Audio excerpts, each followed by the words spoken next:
Bienvenidos oyentes de Radio Sefarad a estas últimas noticias de la semana. Hola María, ¿qué tal? Hola Alejandro, ¿qué tal? Muy bien, gracias. Vamos con los titulares de hoy. Un profesor de la Complutense equipara un matadero para cerdos con el Holocausto judío. Ciudadanos registra en el Parlamento de Cataluña una propuesta de condena a todas las acciones que promueven el antisemitismo. El 81% de los jóvenes judíos denuncia antisemitismo y el 41% ha pensado en emigrar al no sentirse seguro en Europa. Resuelven el misterioso origen de los filisteos, los enemigos bíblicos de Israel. Tercer día de protestas de la comunidad etíope israelí contra la muerte de uno de sus miembros por el disparo de un policía. Estos son los asuntos de hoy aquí en Radio Sefarad. Después hablaremos en una segunda parte con Raquel en la agenda cultural.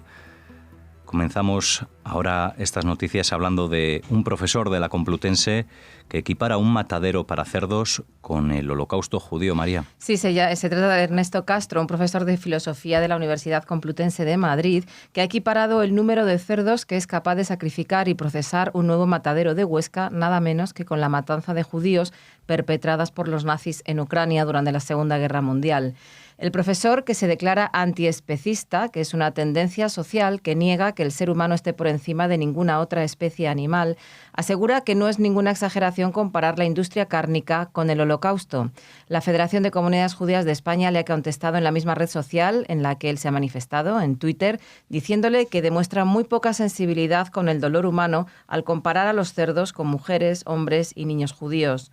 Por su parte, el Movimiento contra la Intolerancia también ha reaccionado instando a la Fiscalía a que actúe contra el profesor por un presunto delito de odio.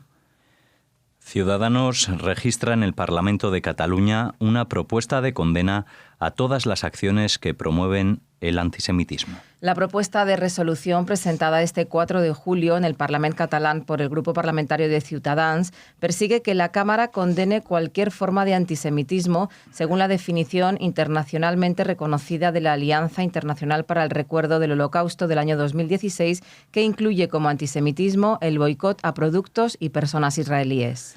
Continuamos ahora hablando de una encuesta. El 81% de los jóvenes judíos denuncia antisemitismo y el 41% ha pensado en emigrar al no sentirse seguro en Europa. Según los resultados de una encuesta de la Agencia Europea de Derechos Fundamentales, el 81% de los judíos de entre 16 y 34 años denuncia un problema de racismo antisemita en su país.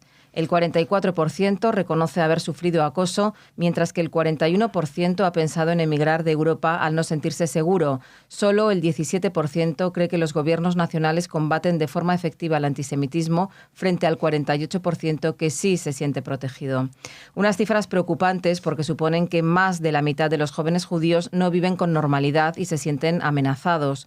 4 de cada 5 jóvenes judíos creen que el antisemitismo es un problema que ha aumentado en los últimos 5 años en su país.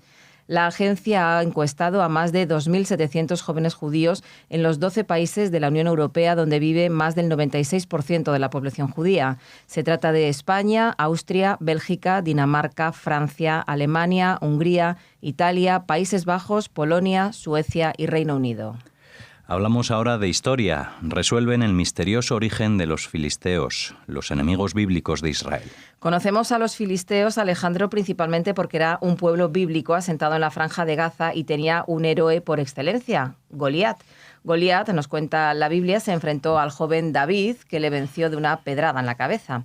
Pues bien, un equipo internacional de investigadores ha concluido que los filisteos procedían del sur de Europa, quizás de Italia. Los investigadores han examinado los restos de 10 individuos que vivieron en la que hoy es la ciudad israelí de Askelon hace entre 3.600 y 2.800 años y han hallado un rastro genético procedente de Europa que existió durante el comienzo de la Edad del Hierro, pero que desapareció en apenas 2 siglos, cuando estos filisteos se mezclaron con los pobladores locales. Llegamos al final de estas noticias y para cerrar hablamos del tercer día de protestas de los etíopes israelíes contra la muerte de un joven de la comunidad por disparos de un policía. Continúa el descontento en Israel de la comunidad etíope tras la muerte el domingo de Salomón Teká a manos de un policía fuera de servicio que intervino en una pelea callejera en la ciudad de Haifa. Durante esta semana ha habido numerosos disturbios que parece que este jueves se han templado un poquito más. Este jueves hemos visto también la noticia en la prensa española. Destacamos el artículo en El País que firma el corresponsal en Israel, en el que utiliza más de 5 veces el término falasha en un contexto de discriminación. El corresponsal habla de discriminación y, sin embargo, emplea este término que conviene aclarar que significa racista, es algo despectivo y significa extranjero. Los propios etíopes y todos los israelíes llaman a este colectivo Beta Israel, es decir, hijos de Israel. Sería la manera correcta de referirse a esta comunidad. Pues así cerramos, María, este primer bloque de las noticias de hoy y ya estaremos la próxima semana hablando contigo aquí en este espacio. Muchas gracias. Gracias. Y Shabbat Shalom. Shabbat Shalom, traeremos más noticias que seguro que las hay.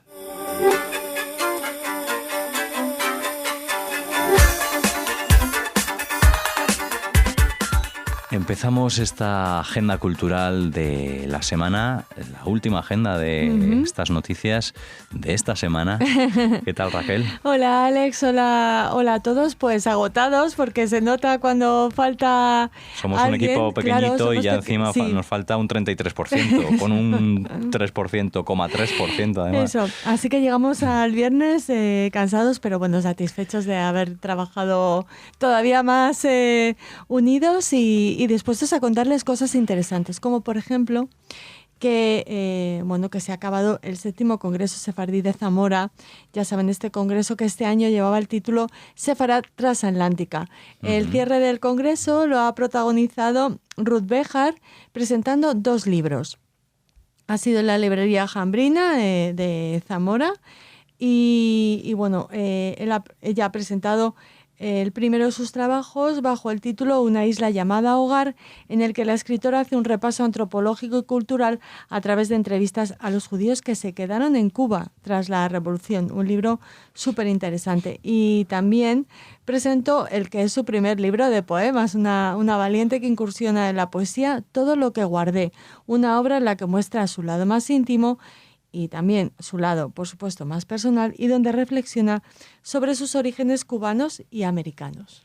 Muy bien, pues termina ese ciclo en Zamora. También estuvo aquí Judith Cohen, que también participó. Sí, y también el responsable de este congreso nos habló con Jorge Rosenblum sobre cómo se iba a desarrollar este año. Lo ofrecimos en la agenda cultural. Hemos dado una gran cobertura. Lo hemos intentado, desde luego, porque se lo merecen. Estupendo, pues ahí cerramos este asunto y ahora continuamos con la agenda. Sí, también merece nuestra atención y nuestro cariño el Museo Judío David Melul de la ciudad de Béjar, al que le tenemos especial cariño. Porque está en Salamanca. Porque estás tú, porque está en Salamanca. Bueno, y yo particularmente porque tuve la suerte a principio de Radio Sefarad de entrevistar al propio David Melul, que fue el mecenas, el artífice de que en esta localidad salmantina exista este museo judío. Él estudió en Béjar, guardaba muy buenos recuerdos de la ciudad y allí decidió instalar este museo que ha vuelto a recibir la atención de intelectuales de distintos países a través de una visita vinculada al simposio Sefarad, Encuentros, Encrucijadas y Fronteras, del que les hablábamos ayer en la agenda cultural y que se celebra, que se acaba de terminar también en la Facultad de Filología de la Universidad de Salamanca. Han sido una veintena de investigadores procedentes de Estados Unidos, Israel, Italia, Gran Bretaña, Portugal y España quienes han acudido al museo. Han sido recibidos por su director, Antonio Avilés, siempre tan amable con Radio Sefarad.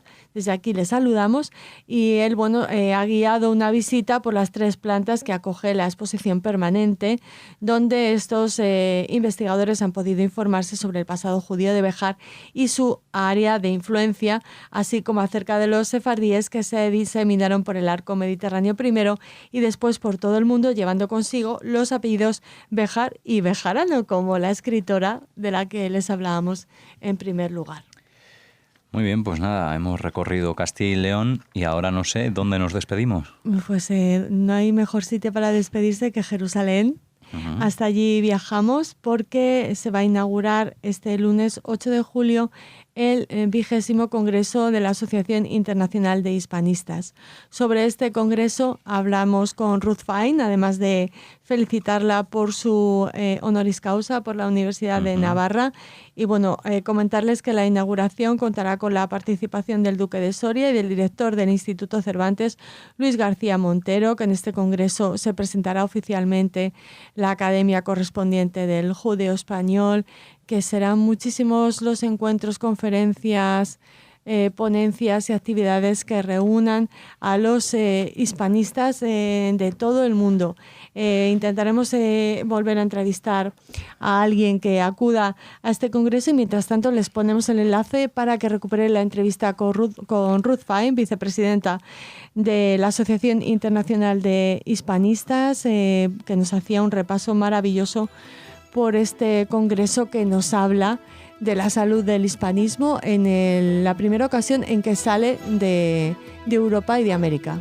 Bueno, una entrevista que viaja en coche, no sabemos cómo viajarán ustedes, pero viajen con cuidado y sobre todo disfruten del fin de semana. Les deseamos Shabbat Shalom. Shabbat Shalom.